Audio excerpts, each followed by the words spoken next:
This is going to be amazing.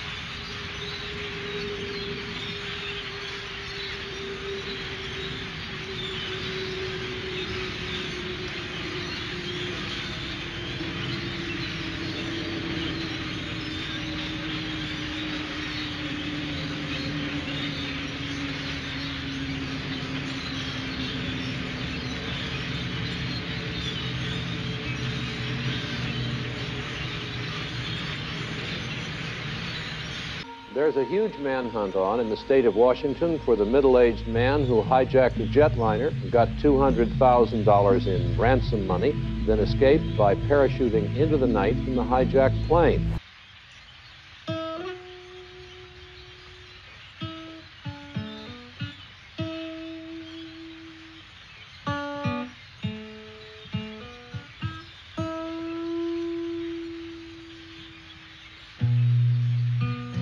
The deepest family secret was that Daddy was D.B. Cooper. My brother and I wish to formally apologize to those hurt or affected by the hijackings of Northwest 305 and United 855. The one wish currently on my mind is that we can end this 50-year nightmare of secrets. Both my brother and I ask for closure, healing, and the therapeutic relief that can only come from shining a light on the darkness that has defined our lives. I was so pleased when I read your summary and then when I watched your documentary that I think in my mind, we can put the McCoy-Cooper case to bed, but I don't know if anybody will ever pick that up like I did, and like I'm sure other people have picked it up, probably got in touch or tried to get in touch with you, but that was a masterful work that you did. Wonderful. Great. I appreciate that. If I came to Minneapolis, would you be open to me interviewing you on camera? I'd love to. I'd love to meet you because you've done a great job. You have just, well, I'd be happy to.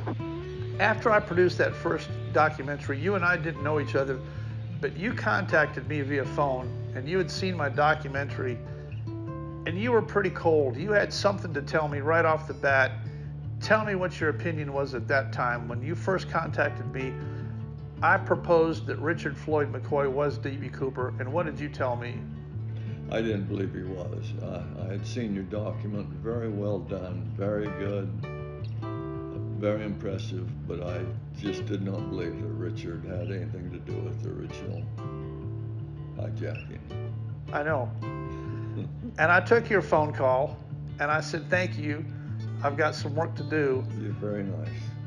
But in the end, I knew in my heart Richard was D.B. Cooper. It was just a matter of putting the pieces of the puzzle together. And now, I've been with you in your home for a few days here. You know that I found Richard's original jump logbook. I've compared that to your original jump logbook. And I've even found the original D.B. Cooper actual rig used on Northwest 305 that he used that night, and it was stored in his mother's belongings, very safe, packed away. It took us a long time to find that, but we found that. So now, based on the fact that we found that rig, it matches the description exactly. It's a modified NB8 with the ripcord moved from this side to this side. The pack tray is modified, the cape wells are modified, the ripcord is modified. That is the modified olive drab green NB8 that was described to have been used by the hijacker that night. Based on all of that, now what's Larry's opinion on where we're at? I've had a change of heart. I hate to admit it, but Richard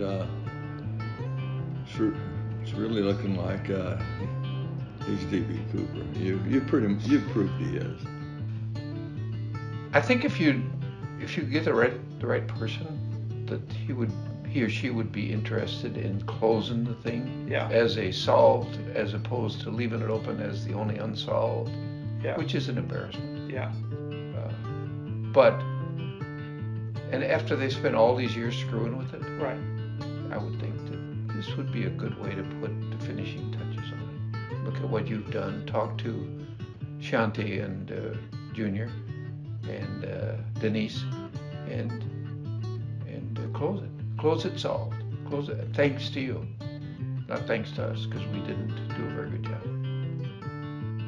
We're just trying to understand the situation, how everything was found, where things were found, and just try and get an understanding of what happened the day that you found that stuff, and take a look at it and talk to Rick and try and get your side of the story. That's all. Nobody's in trouble or anything like that. This is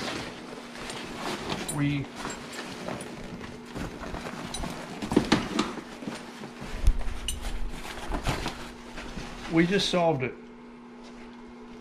Literally. This is the rig, because they know what rig he used when he jumped that night. Right. They supplied him the rigs, so they know what they supplied him. This is the rig that he used. This is the rig. Yes, that was the rig. My name is Dan Gryder. You're watching Probable Cause. It's my amateur YouTube video. If you just watched that opening sequence, a couple things in there, some voices that you may or may not be familiar with, but I'm going to tell you the history on what happened here. I produced D.B. Cooper Part 1, my first video. I took almost 20 years of video footage and traipsed around an investigation, and I produced D.B. Cooper Part 1. That video did very well and up and on the air, and convinced a lot of people. In my opinion, Richard Floyd McCoy was definitely D.B. Cooper. Because of D.B. Cooper Part 1, I got 2 phone calls, huge phone calls. Larry Patterson in Salt Lake City was Richard Floyd McCoy's best friend, and he was convinced that Richard Floyd McCoy was not D.B. Cooper. I went out and saw Larry. I visited with him. We compared notes and all that kind of stuff. I got Larry's jump logbook from when he taught Richard Floyd McCoy to skydive. And then I also got a phone call from Nick O'Hara. Nick was about the number 4 or 5 guy at the FBI at the time that Richard Floyd McCoy was shot. Nick O'Hara is the guy that actually shot and killed Richard Floyd McCoy. He called me. Both of those phone calls came in to me, and I answered my phone. On the basis of those 2 phone calls, I went out and I did D.B. Cooper Part 2, Deep FBI Secrets. That's where we're at. Guess what happened after I produced D.B. Cooper Part 2? Well, now the FBI calls. They saw Part 1 and Part 2. They saw that I found the gear, all the stuff that I found, and they want it. So they called Rick McCoy. Rick called me. We ended up at a conference call. We ended up with a schedule of September 7th of last year. September 7th, 2023 is when they wanted a meeting, and they wanted us to turn over everything that we had found. So we met with the FBI September 7th. They told us in advance that if the things that we're turning over are not legitimate, they would be turned back right away, and they would give them back to us and say, thank you very much and have a nice day. That was September 7th. But no, after September 7th, not only did they not give them back, they wanted another meeting. They wanted October 2 of 2023. They wanted to go to the farm down in North Carolina where I found all that stuff. This is Richard Floyd McCoy's mother's place, where she stored all of his memorabilia and keepsakes. All that stuff was stored there, and that's where I found it. When the FBI found out that I had that stuff and that was the location, then they had to go to Cove City, North Carolina, and do some investigation and find out where we got that. After Cove City, now they had everything. They took Rick's DNA while they were in Cove City. That was October 2. They came back again on October 16 and wanted to collect up the actual parachute, the canopy, the actual parachute that was over Richard Floyd McCoy's head that night, the night that he was D.B. Cooper, November 24 of 1971. Now they wanted that. So they've taken continuous steps. They have already justified that the gear, the logbooks, and all the artifacts that I found are completely legitimate. What they're missing is the DNA link between Richard Floyd McCoy and the objects that were left on board the airplane that night. Circumstantially, it's a slam dunk. Is there DNA? Is there going to be DNA? What's next in the step? What's the FBI already told us? Since we did September 7, we did October 2, we did October 16. What's next? Now, the FBI wants to exhume the body. I'm going to show you a picture of the parachute here. This is the actual footage of the actual canopy. And then in just a second, I'm going to show you the actual parachute canopy because I have it right here. So now we found the actual military rig. This is the D.B. Cooper rig. This is the one used November 24 of 71. This is what's left of the canopy.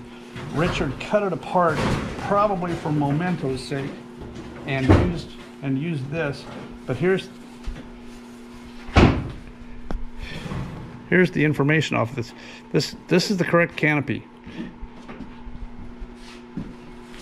This is all that's left. This is the canopy that lowered D.B. Cooper to the ground the night of November 24, 71, wearing this rig. So that was the actual canopy. You saw it. That's the round white canopy that Richard Floyd McCoy, when he pulled his ripcord, that's the canopy that came out. It was also in storage. Would you like to see it? I actually have a sample of it. Now, FBI has collected up almost all of it, but what they didn't know is that I kept a little piece of it here. For the first time ever, I'll show the world. This is the nylon. This is a little section. I kept two little sections out of that canopy for myself. This is samples of the Richard Floyd McCoy canopy, the D.B. Cooper jump. This is sections of the parachute. Now, I'm going to talk about a couple of books here. I keep on referring to both these books, but they're crucial in the solving of this case. One of them is D.B. Cooper, The Real McCoy, written by the two government men in Salt Lake City around 1989, 90, and 91. They produced this book. This is the book that got me started on it. The other book was written by Bruce Smith. Bruce Smith is the author, living out in the Pacific Northwest, and he wrote this book, D.B. Cooper and the FBI. In it, he interviews Earl Causey. Earl Causey gives us some big clues in this book, exactly what he supplied for a parachute that night. When the hijacking occurred, they went to the sports center and asked for a rigger. They wanted 2 backs and 2 chest parachutes. Earl was on duty. His name was Earl Causey. You're going to hear that name a lot. Earl Causey is referenced, and Bruce Smith did a nice job of documenting exactly what Earl told him as far as what he supplied that night. That defines what it is that we're looking for, and basically this parachute that we're looking for is an extremely highly modified military factory bailout rig, a factory rig that's now been modified by an individual. When you go to modify something like this, it becomes as unique as a snowflake. The stitching, the color of the stitching, the type of stitching, all the modifications make that rig the NB8 bailout rig that used to be a military surplus standard stock factory parachute bailout rig, now became a sport parachute rig. All that is documented in here. A tremendous amount of documentaries and everything. In the early to mid 70s, the FBI and everybody else that was out in Salt Lake City, they knew that Richard Floyd McCoy did D.B. Cooper, but there was nothing that they could do about it. Absolutely nothing. I'm going to talk a little bit more about these books as we get going on this video here. Here's a little section on D.B. Cooper, and it specifically mentions the interview that occurred with Richard Floyd McCoy. There's a couple voices in here that you're going to hear. One is Denise. Denise is Richard Floyd McCoy's sister-in-law, who filed an affidavit that said that he was at home for Thanksgiving. At the time, she swore that he was home. This is her voice on here. You're going to hear it. This is her voice telling you exactly where Richard and Karen McCoy were Thanksgiving of 71. The other one is Bill Radachek. He was the co-pilot on the 727 that night. This is his voice telling you and describing the knapsack, the satchel, and exactly what the problem is when they brought the money on board the airplane. It's in a satchel. It cannot connect to the parachute. Therefore, there's no way to hold on to it. Therefore, the money got dropped. Check out this section. In a 1991 book titled D.B. Cooper, The Real McCoy, the authors claim McCoy is D.B. Cooper. The co-authors were Bernie Rhodes, a Utah probation officer who interviews McCoy before he was being sentenced, and Russ Calamay, the FBI special agent in charge in 1972. This is the door. Richard Floyd McCoy came out of this door, U.S. District Court, Salt Lake City, Utah, being tried for air piracy, United Flight 855 in April of 1972. It was June of 72 before the trial occurred. The video footage and the B-roll news reel that you've seen with Richard coming out of this door, this is the door. Ironically, Richard, in his captivity after the April hijacking, was never questioned by the FBI concerning the November 24 hijacking, the D.B. Cooper jump. He basically followed the instructions that Dan Cooper had given in Seattle. Not to say that they're the same person and not that McCoy didn't go to school on Cooper, but there is such a remarkable pattern that's followed in the McCoy that was used in the Cooper case. But people say you could almost overlay them. In a 1991 book titled D.B. Cooper, The Real McCoy, the authors claim McCoy is D.B. Cooper. The co-authors were Bernie Rhodes, a Utah probation officer who interviews McCoy before he was being sentenced. Where did you interview Richard McCoy? Set the scene for me. It was in the old county jail. You asked him where was he the Thanksgiving the year before, the day of the D.B. Cooper hijacking? He was adamant that he was home. There was no question in his mind. And there was no question in my mind that he was not.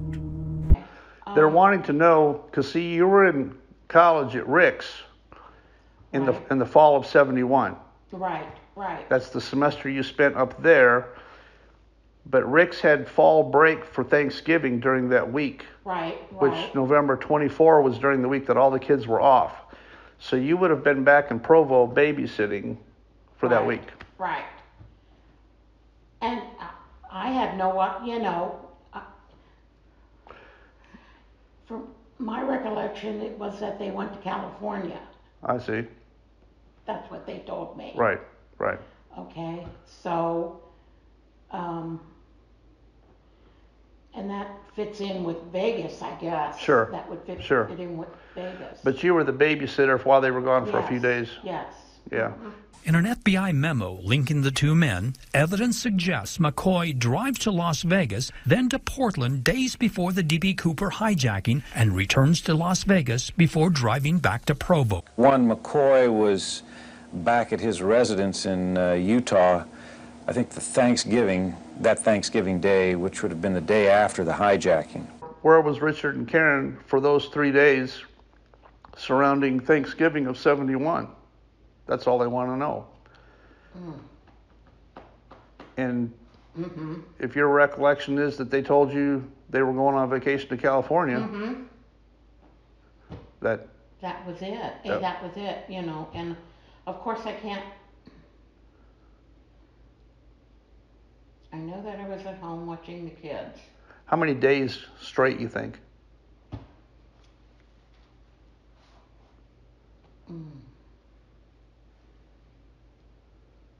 I would say 3, 4, something like that. Yeah. Bernie has a unique perspective because at the time, the whole FBI office in Salt Lake City were absolutely convinced that McCoy did the copycat thing as a second skyjacking because he must have lost the money on the way down. If Richard McCoy was D.B. Cooper, why in the world would he go back 5 months later and hijack Flight 855? Because he lost the money the first time. The Bureau in Seattle brought aboard a duffel bag that had no handles, no zippers, so that it would be easily fallen out of, the money would have fallen out of the bag on the way when he jumped. You were telling me one time that when they brought the money on board that whoever the skyjacker was all upset because you didn't bring him any bags or anything to put it in. Oh, well, it was in, he wanted it in a knapsack. Right. Of course, nowadays everybody knows what a knapsack is. Right. Every kid in right. preschool carries a knapsack. Right. Well, at that time, knapsacks weren't very well known. Right. The money was brought in a leather satchel. It was a rough weave fiber, but not very sturdy. No, it was very solid, and it had shoulders on it, a leather shoulder with a handle. Right. And the 200 grand was in there, and it weighed about 22 pounds or something like that. Right. And he was upset because, of course, he wanted to put the knapsack on. Right. And then one of the parachutes. Right. And that's one of at least 2 times that he threatened to blow up there, make an early departure for us. Right. Not only does McCoy look like D.B. Cooper's composite, but they discover many other similarities. McCoy is a skilled parachutist and demolition expert while serving in Vietnam. The other question you might be having is, could Richard jump out of an airplane? Well, I think he could. Armed Forces, Expeditionary Medal, Purple Heart, Special Forces, Air Medal, Good Conduct Rivet, Jump Wings, Helicopter Pilot, Parachutist Badge, Combat Infantryman Badge, Vietnam Jump Wings, he jumped in Vietnam, National Defense Service Medal, Vietnam Service Medal, Vietnam Campaign Medal, Army Commendation Medal with something, Distinguished Flying Cross, 3 OS bars, service 7 years, 11 months. He had an Air Medal and a Distinguished Flying Cross and jump wings, U.S. and Vietnam jump wings. Of course, he selected the Army rig. When it came time to choose what to jump with, he's going to choose the Army military gear that is standard to him. Of course, that's what he chose. I'm going to talk a little bit about Richard Floyd McCoy. He was a commercial pilot. He was a Vietnam vet, very experienced with aircraft, helicopters. Here's his actual pilot's license on the screen. He was a commercial pilot with an instrument rating. He knew a lot about Victor Airways, obviously. His description that they were looking for, this is Richard Floyd McCoy's description as far as height and weight, what they were looking for after the hijacking. Here's Richard's own description out of the front of his logbook concerning his own height and weight. Was this the exact same person? It sure looks like it to me. Even the physical description, the artist sketch compared to the picture of Richard Floyd McCoy is almost identical. Next, I'm going to show you Richard Floyd McCoy's actual jump book. Notice he has 39 previous logged military parachute jumps. Most likely those were all static line.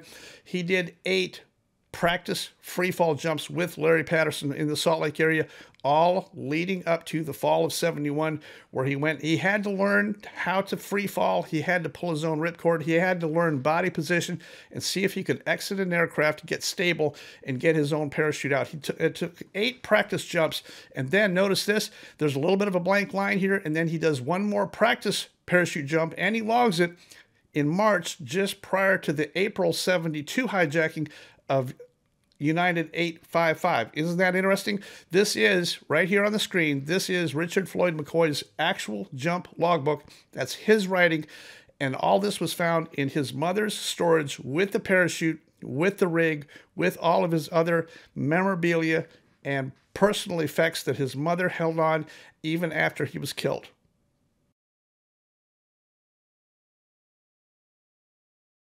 Real quick, I'm going to talk about the Vortex. The Vortex is a big bunch of amateur people like myself. I don't really associate with the Vortex people, but all of them have a book or a movie or some kind of a thing that they're interested in. They're all amateur D.B. Cooper sleuths, and I ran into the main guy running the current D.B. Cooper Vortex. His name is Ryan Burns, and I asked for a Zoom call with him, and so I did a Zoom call. I kind of interspersed the Zoom call with some of the other things that I have, but he is the self-proclaimed #1 guy in the amateur world of the D.B. Cooper sleuths, Ryan Burns. So what year would that have been, you think, that you first became interested? Probably 2007. Okay. So it's been a minute. And as it sits right now, I'm saying that you're probably one of the ringleaders in D.B. Cooper investigation. Is that fair to say? I would, yeah, to be humble, I guess so, yeah. Now, while I had Ryan on there, I asked him for some updates. Since he's the #1 guy, what's the updates? What have you heard out there? What else is going on? I wanted to know if he knew anything about September 7th or October 2 or about October 16 or about the plans to exhume the body of Richard Floyd McCoy for the purpose of DNA. I wanted to know if he knew. Turns out he didn't. Here's that Zoom call. And we go down that path with Ryan Burns. I don't think he was happy with me for asking him these questions because I kind of spring-loaded it. I wanted to know, since you're the #1 guy, do you know what the updates are? This video that you and I are making here right now may be a little portion of DB Cooper Part 3 eventually, but sure. The theme of this is updates. So read me a list, in your estimation, from everything that you've gleaned here, read me a list of names, just the names of who viable possible candidates could still be for who DB Cooper was. Just a list of all of them. Okay. I would say that the list essentially are Milton Vordahl, Lee Seller, Ted Braden, Melvin Wilson, Wolfgang Gossett, Barb Dayton, Dwayne Weber, Dr. James Roman, Fred Catalano, Jason Langseth.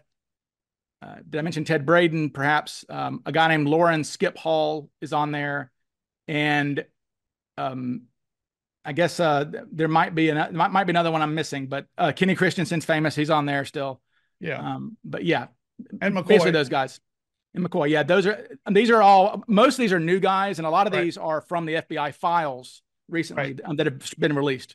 Now, this female voice that you're hearing on here, this is the actual female voice of the FBI on the telephone with me, and she's explaining all this stuff. This is the first time that you're ever going to hear the FBI on a YouTube, but this is an actual FBI voice. We're just trying to understand the situation, how everything was found, where things were found, and just try and get an understanding of what happened the day that you found that stuff and take a look at it and talk to Rick.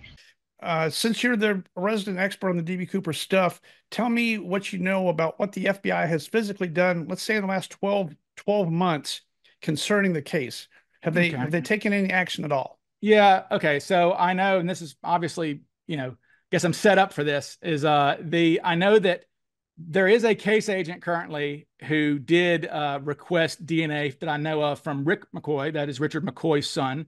So now I believe what that is that, so in the early 2000s, one of the agents went through the case files and he found 4 suspects who he thought were interesting, and that would be Jason Langseth, Fred Catalano, Sheridan Peterson, and Richard McCoy. And he sought DNA from them or their family, and he could not get DNA from Langseth, and Sheridan Peterson freely gave their DNA. The McCoy family, he warned them. He said, look, the McCoys are probably going to hang up on you. This is him telling the Salt Lake City agents. And sure enough, Karen McCoy, we have in the FBI files, said, I am sorry that you cannot solve a 30-year-old hijacking. Leave me alone. And hung up on them. And she has now passed away. But I know that recently, probably crossing his T's and dotting his I's, the new agent did seek out DNA from McCoy. Catalano, this guy, he died in 2006 and he had no kids, so his DNA is gone. So who would McCoy's around? Who would that new agent be? I don't actually know his name. That's a mystery to me, even. So I have no idea. But he's somebody. There is a misnomer that the case has been closed. I believe in 2016 there was a documentary called DB Cooper Case Closed, but the case is not closed. It's still technically open. I think the FBI was just saying that because they got tired of people bugging them about it. But it's still open. Yeah, exactly. And that's a very good update. That's your update. If you'll allow me 30 seconds, I'll give you my update that may or may not be of interest to you and readers. The case is not closed, and the agent is not a male, it's a female. Okay. And I have met her. Great. And she called me. So what she wanted, this female agent, she wanted to collect up the parachute and all the things that I had found. So we're just trying to get to the bottom of whether or not this is affiliated with the DB Cooper jump. So if you want to sit down and talk with us about the day that you found the parachute at some point, that would be wonderful. Nobody's in trouble or anything. We're past the statute of limitations. That's not what we're interested in. We're just trying to figure out what happened. So Rick McCoy called me and we scheduled a meeting. That meeting was September 7th of 2023 with me and Richard McCoy and the FBI. It occurred in Richmond, Virginia, and I've got pictures and video of that meeting. Today's the day. We're here, September 7th, 2023. This is the conference room. The FBI is about to be here. We're about to maybe show them the rig. This is the book that got started for me. This is the Bruce Smith book that explains the entire Earl Cossey connection and how highly modified this NB8 rig was. The DB Cooper NB8 rig is here in the room with us right now with the two jump logbooks, Richard Floyd McCoy's logbook and Larry Patterson's jump logbook. They match up. Richard definitely made some practice jumps in the summer and time preceding November 24 of 71. All this stuff is documented in here. The very best book ever written by two FBI people, Richard Floyd McCoy, The Real McCoy. This is the book that got started, and all that stuff is here. We're in the conference room fixing to get this thing started. I don't trust the FBI. I think we're about to turn this stuff over to them. We'll see what happens. I have no idea. At that meeting, they had the documentation that showed how the parachute had been modified, and that's what they were looking for. So this meeting, we put that stuff on the table. This is your update. This is information that you and your people may not know. There was a meeting, and there's no disputing that. Thursday, September 7, 2023, I just came out of this door right here. I just met with the FBI. I showed them both of these books, Richard Floyd McCoy, The Real McCoy, the book written by the FBI, and Bruce Smith's book, DB Cooper and the FBI. It's pretty clear what happened here. I left them with Richard McCoy Jr. and the two jump logbooks and the rig on the table upstairs. They could not guarantee anybody whether or not rig is actually going to get this stuff back again or not, yet to be seen. Like with the case with the other parachute that was taken back in the 70s and returned, the intent would be to give it back to the family. Like with anything, I can't make 100% assurance, but the goal would be to give it back to the family after everything was looked at. They said that they think that they will, but then again, it's the FBI. So this meeting today was pretty historic. This is Richmond, Virginia. We're downtown here. This is the meeting that just occurred. Is the investigation back open again as of right now? I don't know if it is or not. I kind of think it is. She did say, and I quote, "This is an ongoing investigation." So leads me to believe that it's back open again. I believe my prologue, my initial explanation of what we're looking at and why this is significant, I think I was able to at least give them a flicker of what it is that we have here on the table. So, yet to be seen. This is, it's a huge deal. Coming out of this door, the meeting with the FBI is concluded. It's actually still ongoing right now. They're going to interview Richard upstairs right now. I'll let you know what the next phase on this is, but today was a big day here for Richmond, Virginia. All the stuff that Bruce put in his book describing the rig exactly matches what the FBI said they're looking for, and that's the description that Cossey left them. What did this green Army NB8 modified parachute look like? He gave them all that information. Well, I just spent better than an hour with Earl Cossey's son. Earl had 2 kids, and I've been instructed to respect the privacy of the family, and I will. Really, the only information that I can forelay out of all that is that his son did give me this jumpsuit. This is Earl Cossey's actual jumpsuit, skydiving jumpsuit, that he wanted me to have. So I'm going to take that back to Atlanta. It's of no evidentiary purpose at all. It's just, gee whiz, this is Earl Cossey's jumpsuit. Couple trivial points of interest that I did pick up though. Number one, Earl Cossey was still employed at the Issaquah Sky Sports drop zone, the biggest drop zone in the area. He was still employed there when it closed down in, I think 85, maybe 87, something like that. He was still the weekend rigger there. What did Earl Cossey do for a living his whole life? Earl Cossey was a 7th grade, 8th grade math teacher who also coached sports. Well loved by a lot of people, a very good math teacher in the public education system. He only was a rigger and a parachute packer on the weekends, and he did that for many, many years. So he was a jumper and a rigger and a packer. The other trivial piece of information that you may find interesting is that Earl was cheap. He did things kind of on the cheap a lot of times, which fully explains why in late 60s, early 70s, maybe 71, Earl bought a surplus NB8 bailout rig and he modified it to make it a sport rig. It's because he bought a surplus rig for cheap.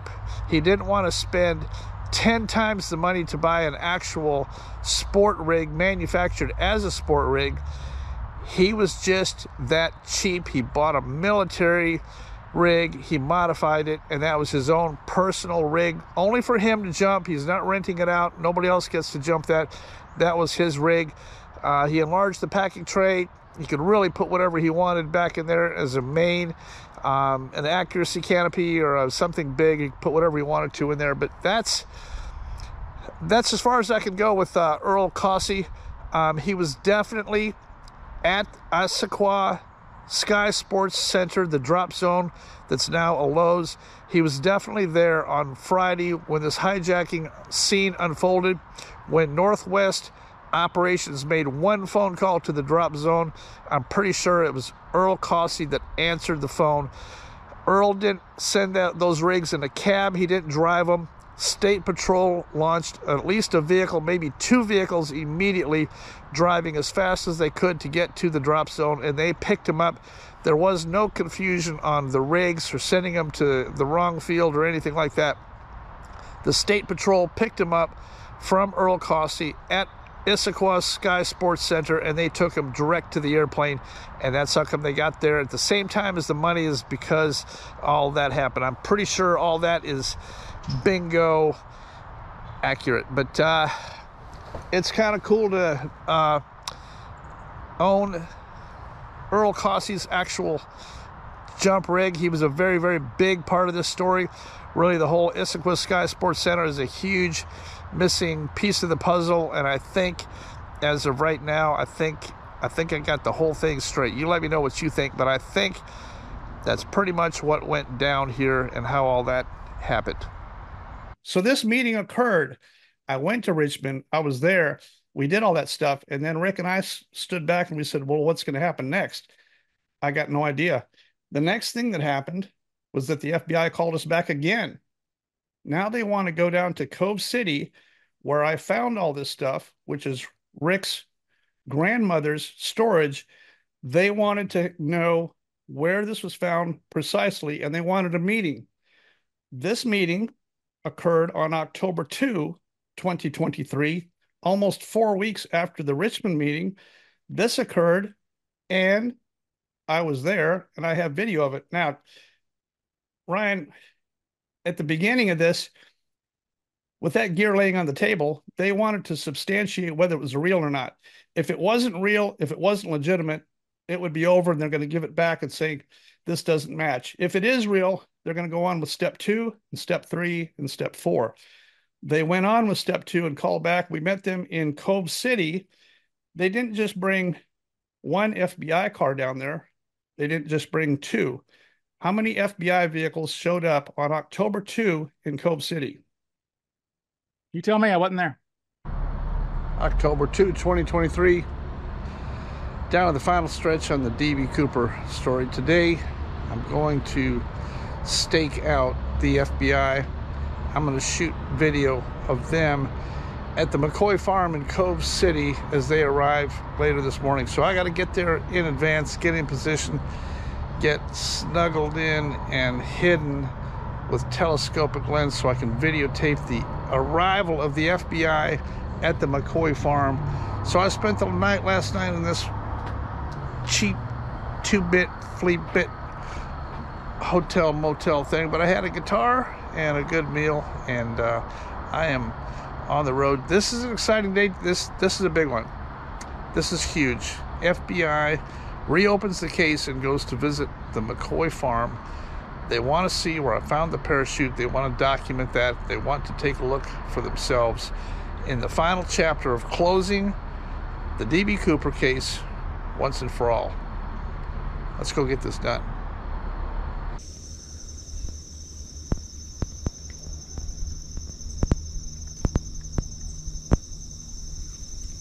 It's 10:20.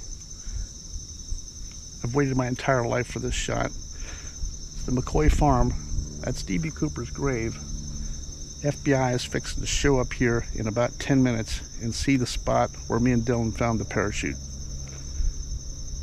We're hidden in the woods so they can't see us, but I'm going to videotape them boarding the barn to go into the tobacco barn to find the spot where we found it. And I'm predicting they're going to want to walk out and see the grave site. And when they do, I got the whole thing covered. This is historic. FBI in 52 years has never been to the McCoy farm. Never. All right, I'm going to give you the play-by-play. Here's the first car pulling in. This is at the McCoy farm. There's the second car, that white one. You can see the dust off the gravel road here. The second car is pulling in. Now there's the third one. It's a pickup truck, and I am camped out in the woods with my friend Laura. We are out here looking, and we're totally amazed as this thing pulls in. We thought 2 or 3 cars at the most, but no, here comes a fourth one, a fourth vehicle to Cove City. And now there's number 5. Vehicle number 5 is pulling in, waiting for a place to park. These cars are advancing. Now we've got 5 FBI cars have showed up on site here, and we're just totally amazed over all of this. We can't believe that we've got 5, but wait, it's not over. Car number 5 is moving. There's going to be more. We ended up, there's car number 6 right there. Car number 7. And car number 8 is pulling in the driveway here. This is the McCoy farm, and these are all the vehicles. I'm sorry, that was car number 7. The black one here at the end, I believe, is truck number 8. Each one of them has a couple of FBI people in it that have showed up out here in Cove City. They've got their DNA people, their testing people, and everything else. And this is our footage of what that looked like.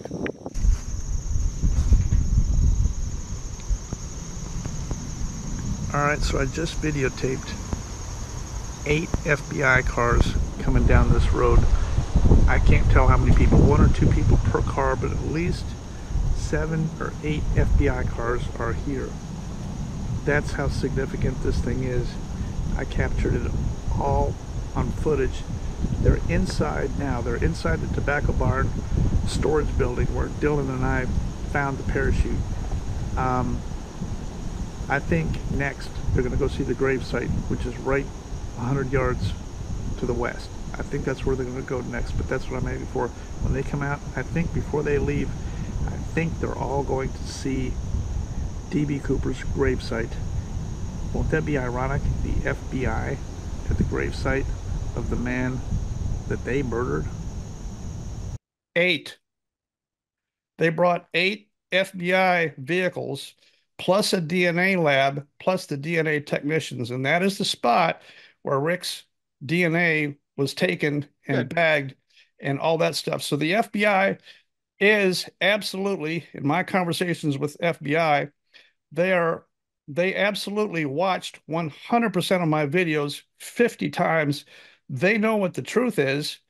All they have to do is have a slam dunk with DNA. That's the angle that they're working on. I'll ask you one other question. Where is all this stuff that I found? Where is it today? I don't know, Dan. It's in Quantico. The necktie, the rigs, the logbooks, everything associated is all in one spot in Quantico at the FBI lab, trying to make a solid lock on DNA. The case is still open. The case agent is still working on it. The FBI stuff is, they're still doing all this with DNA. We're going to have a report in the very near future, And in the very near future, you're going to see media on Richard Floyd McCoy as being named as DB Cooper, and it won't come from me.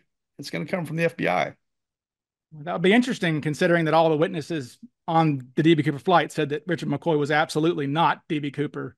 But so that would be a massive case of amnesia for all 10 Cooper eyewitnesses who said he was not Richard McCoy. But there wasn't 10 Cooper eyewitnesses. Oh no, there was actually. I can name them all right now. So, but that's fine. That's fine. That's a battle you'll have to endure, because at that point you're going to be battling the FBI. Hey man, if his DNA, look, if Richard McCoy's DNA is somehow on that necktie, then so be it.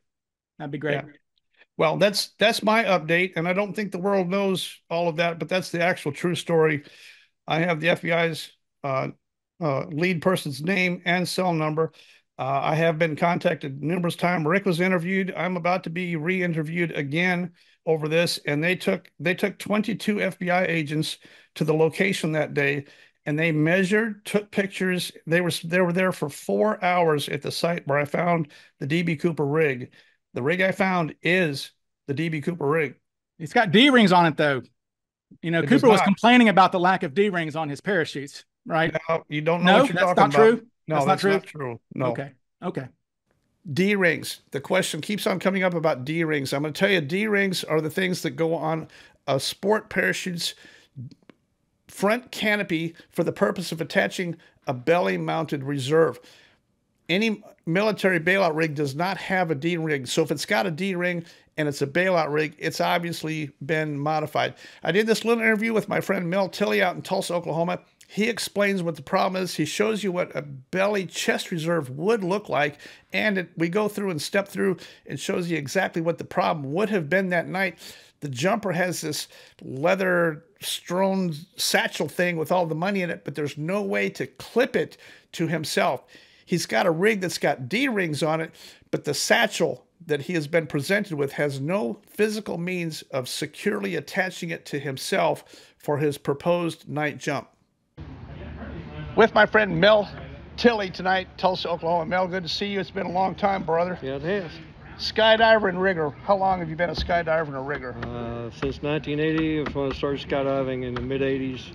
About 83, 84 is when I became a rigger. So you've been rigging for a long time. I want to ask you about the old military rigs. I showed you the picture of the DB Cooper rig with the girl wearing the rig. Mm-hmm.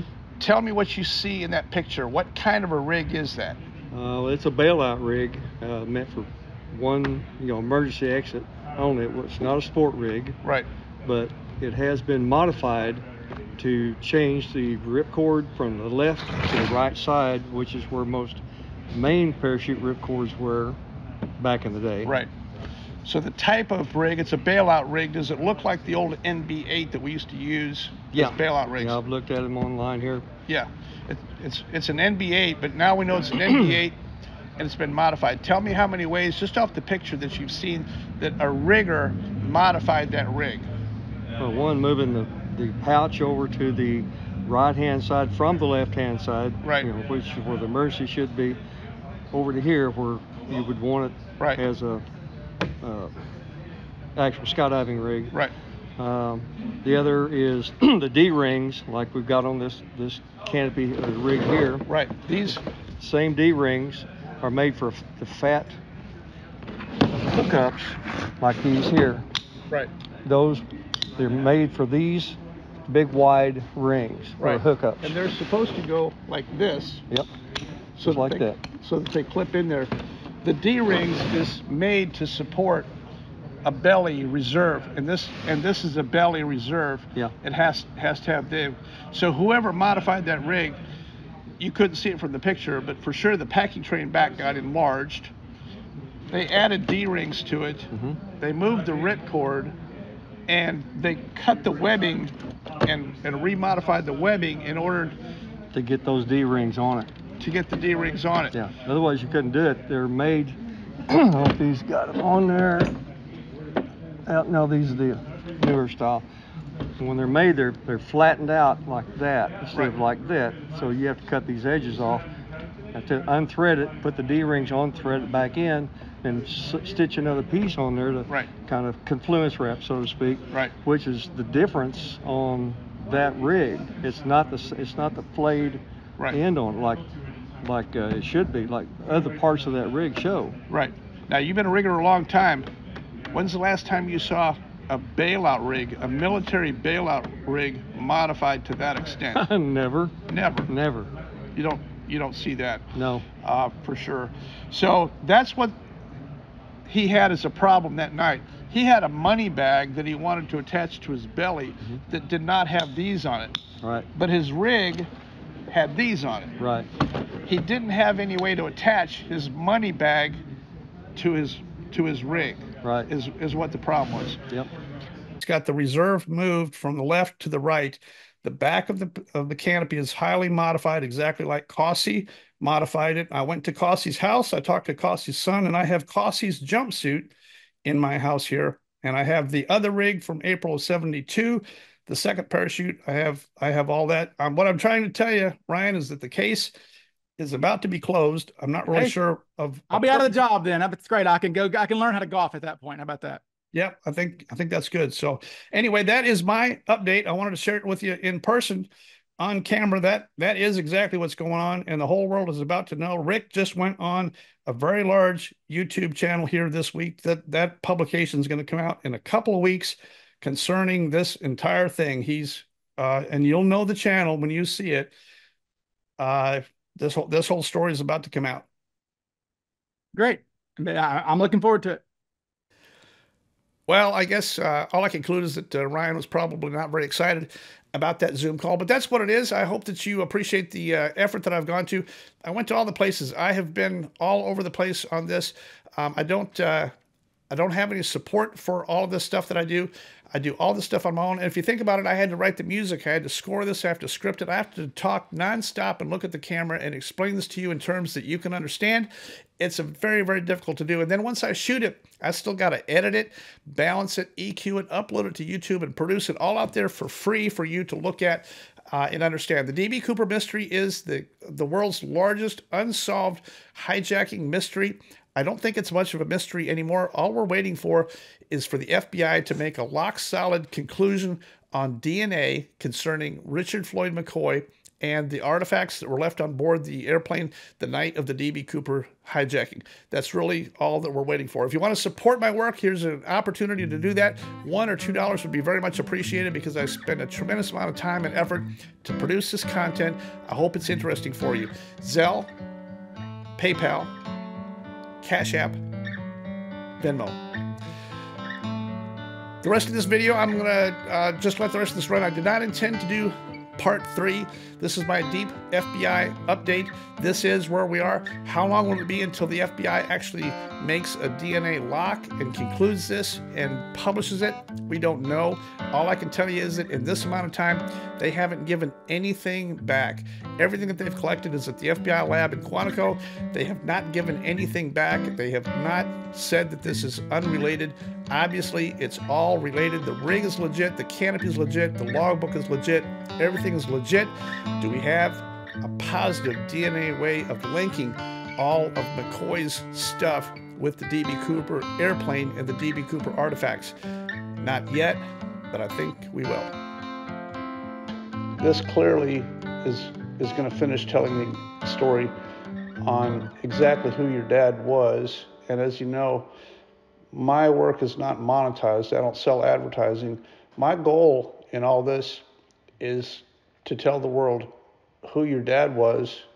And I know he was a hijacker, but this isn't a hijacking story. To me, this is a love story. And I've told you that from the first time I ever talked to you.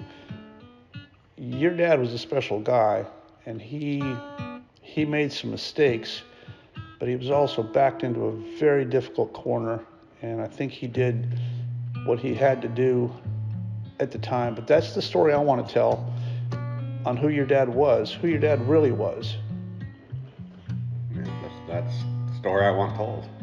That's the story that needs to be told here. People look at this and say he was a criminal and a hijacker, and well, yeah, doing 2 hijackings was definitely wrong, definitely illegal, but When you look at what America did to your father and the grudge that he did have, I can empathize with him. Yeah, I mean, it's a different time, as they say, but yeah, it was. Yeah, my dad was, gave his all, and he was not given anything in return, I'd say. So. Right. So I'm going to put this thing together, and I just want to say thanks for all your hospitality. This is my 10th trip up here to crash at your house. I haven't kept count, but probably. So it's always great to be with you kids and travel, and we got a lot of stuff done. So yeah, this is going to be amazing. And thank you. So this is the gravesite of D.B. Cooper, Richard Floyd McCoy. This is the final resting place of D.B. Cooper. Yes, he hijacked the Northwest airplane. Yes, he hijacked the United airplane. All of that stuff actually happened after Richard Floyd McCoy was murdered by the FBI in Norfolk that night. They had his funeral here in Cove City.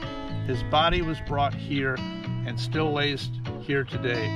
I'm actually sitting here just a few feet from the body of D.B. Cooper, Richard Floyd McCoy III. He was not nervous. He seemed rather nice. He never tried to harm myself, and although he was impatient a few times, he was never cruel or nasty or impolite to me in any way.